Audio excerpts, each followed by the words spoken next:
ఆంధ్రప్రదేశ్‌లోని 3 పార్టీల కూటమి అధికారంలో ఉంది. అండ్ ఆ ప్రభుత్వం మీద తీవ్ర స్థాయిలో వ్యతిరేకత ఉంది అని స్వయాన ముఖ్యమంత్రి గారి దగ్గర నుంచి క్షేత్రస్థాయి క్యాడర్ వరకు కూడా వాళ్ళకర్థమవుతుంది. వాళ్ళు ఓపెన్‌గానే ఆ వ్యాఖ్యలు చేస్తూ ఉన్నారు కూడా. అండ్ ప్రస్తుతం రాజకీయాలంతా కూడా ఆంధ్రప్రదేశ్‌లో పూర్తి కక్షపూరిత రాజకీయాలు నడుస్తూ పోతూ ఉన్నాయి.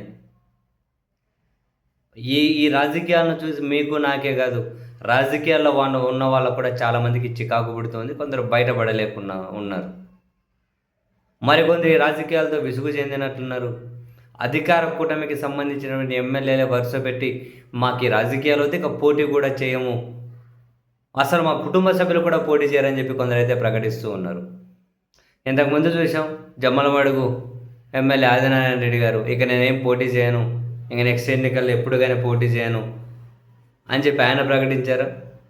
తాజాగా కామినేని శ్రీనివాసరావు గారు, కామినేని శ్రీనివాస్ గారు ఆయన బీజేపీ ఎమ్మెల్యేని తాను ప్రకటించారు, నేను ఇక పోటీ చేయను, నా కుటుంబ సభ్యులు కూడా ఎవరూ పోటీ చేయరు, ప్రత్యక్ష రాజకీయాల్లో మేము ఉండదలుచుకోలేదు, ఏదో రాజకీయాలతో సంబంధం లేకుండా వేరే సేవా కార్యక్రమాలు జరుగుతాం మా స్థాయి మాకు ఉన్న పరిధి మేరకు, కానీ రాజకీయాల్లో మాత్రం ఉండము అని చెప్పి ఆయన ప్రకటించారు.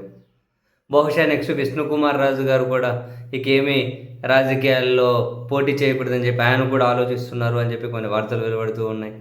కూటమి పార్టీలకు సంబంధించిన చాలామంది ఎమ్మెల్యే ఇప్పుడు బయటకు చెప్పలేకున్నారు, కానీ ఇక ఈ రాజకీయాల వద్ద విరమించుకున్న రిటైర్మెంట్ ప్రకటిద్దామని చెప్పి వాళ్ళ అంతరంగిక సంభాషణల్లో వాళ్ళ సన్నిహితుల దగ్గర, మిత్రుల దగ్గర, కుటుంబ సభ్యుల దగ్గర చెబుతూ ఉన్నటువంటి మాటలు.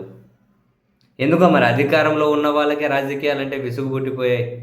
ఏ చర్యలు వాళ్ళని ఇబ్బంది పెడుతూ ఉన్నాయో, ఏ రాజకీయ వ్యవహారాలు వాళ్ళకి చికాకు కలిగించాయో తెలియదు, కానీ ఇక ఎన్నికలకు 3 ఏళ్ళ టైం ఉండంగానే వద్దురా బాబు మేము ఈ ఎన్నికలు వద్దు, ఈ రాజకీయాలు వద్దు అని చెప్పి ముందే ప్రకటించేసి రిటైర్మెంట్ తీసుకుని వెళ్ళిపోతూ ఉన్నారు. భలే ఇంట్రెస్టింగ్, మాకు ఈ రాజకీయాలు వద్దని చెప్పి వెళ్ళిపోతున్నారు.